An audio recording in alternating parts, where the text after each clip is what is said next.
Oke, assalamualaikum warahmatullahi wabarakatuh. Salam kembali lagi telur bersama BYINF Service Elektronik. Oke lur, kali ini saya kedatangan servisan ini lur, timbangan digital ya. Itu ya, timbangan digital yang versinya ada bolak-balik displaynya. Ini kalau nggak salah sekitar 40 kilo kapasitasnya, atau bahkan lebih sedikit lah, kurang lebihnya itu. Jadi gini, kasusnya itu dari pemiliknya, dia terdapat indikator di displaynya itu low baterai. Nah, jadi low baterai gitu lur. Nah, sedangkan oleh pemiliknya sendiri di online kan baterainya itu, tapi salah beli gitu, salah beli terus dipasang udah bisa gitu katanya gitu lur. Oke ya, jadi bilang ke saya kalau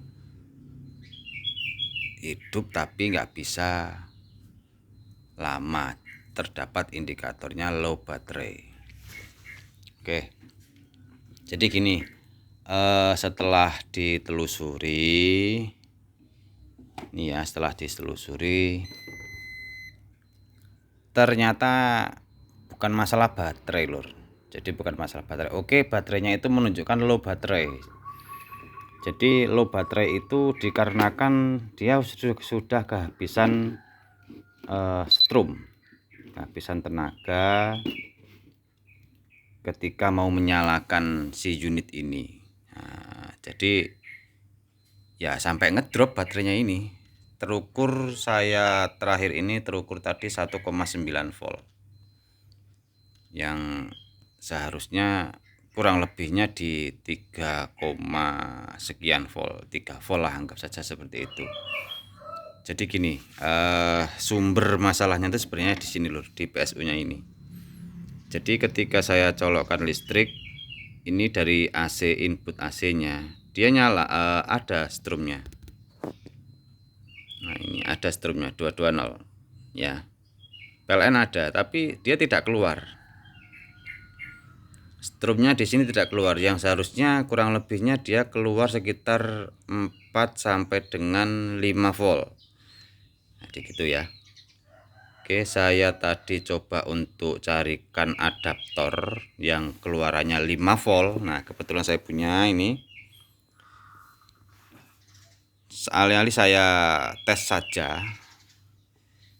Nah, jadi untuk kabel warna putih ini untuk plusnya, yang warna hijau adalah negatifnya.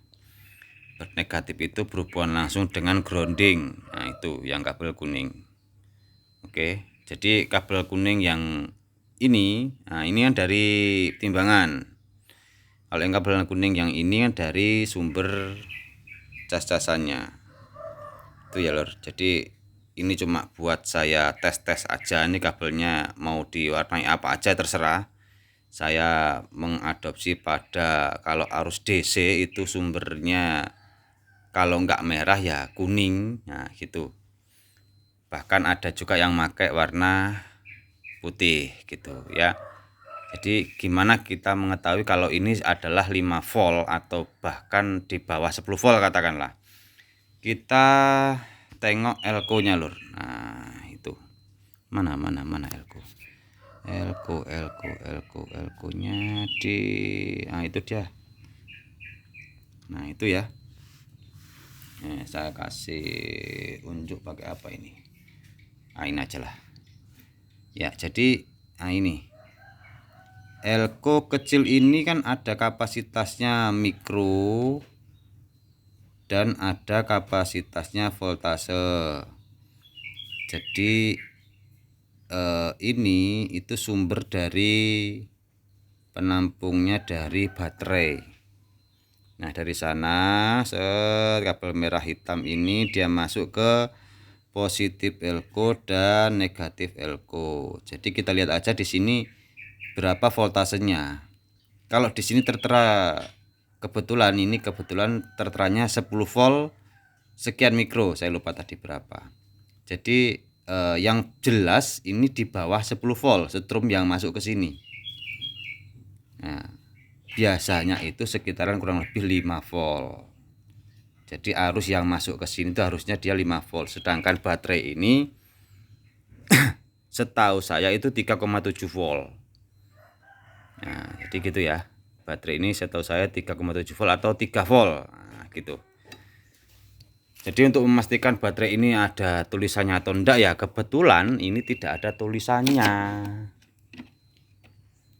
Tuh, berapa voltnya tidak ada keterangan tulisannya, bersih sekali. Biasa kalau pabrikan seperti ini cuma ada dia tanggal produksinya 2208. Nah itu, jadi tidak ada berapa voltnya, cuma ada positif negatif aja. Nah, yang mengetahuinya ya dengan cara itu tadi. Kita lihat di elko nya tadi itu ya lor. Nah, jadi ini sudah nyala. Indikator untuk setrum masuk, nah ini sudah nyala. Itu adalah indikator ini, indikator AC itu ya, indikator AC. Jadi setrumnya itu masuk gitu loh. Jadi selama cacasan ini atau adapter atau kabel setrum yang dari PLN itu masuk, pasti indikatornya dia hidup. Kalau enggak, kalau ini sistemnya kan baterai biasanya tanpa colokan AC atau colokan PLN dia hidup. Nah, dia indikator tidak nyala, tapi nyala dengan menggunakan daya baterai. Itu ya lor. Jadi permasalahannya sudah ketemu, solusinya sudah ketemu, ya tinggal kita merapikan aja, kita lihat laporan lah ke pemiliknya. Jadi kalau kita mau membelikan ini yang jelas susah, bahkan tidak ada. Kita cari solusi penggantinya. Solusi penggantinya adalah salah satunya charger handphone. Nah gitu ya, charger handphone. Charger handphone kan keluarannya 5 volt, itu sama. Entah handphone apapun itu kan 5 volt, yang pasti 5 volt gitu. Jalurnya juga ada 2, positif dan negatif. Kalau mengetahuinya di chargernya yang mana positif negatif, pasti ada tulisannya positif dan negatif pada elko. Nah ya, kita langsung sambungkan ke sini, itu pasti sudah nyala. Nah itu ya lor, solusinya seperti itu. Jadi tutorial ini sekedar berbagi informasi, wawasan, ilmu pengetahuan, mudah-mudahan bermanfaat. Tidak usah saya videokan dari awal membuka sampai dengan proses dan finishingnya ya, karena akan memakan waktu durasi yang lama. Intinya permasalahannya itu apa, poinnya yang di mana, solusinya bagaimana. Nah itulah inti dari tutorial saya ini gitu ya lur. Oke, untuk kasus kali ini alhamdulillah sudah tertemukan atau sudah ditemukan. Nah tinggal kita rapikan pelaporan aja sih sama yang punya gitu. Oke, mantap. Terima kasih sudah menonton, subscribe, like, comment, share jika bermanfaat buat teman-teman. Oke, terima kasih. Selamat siang dulur.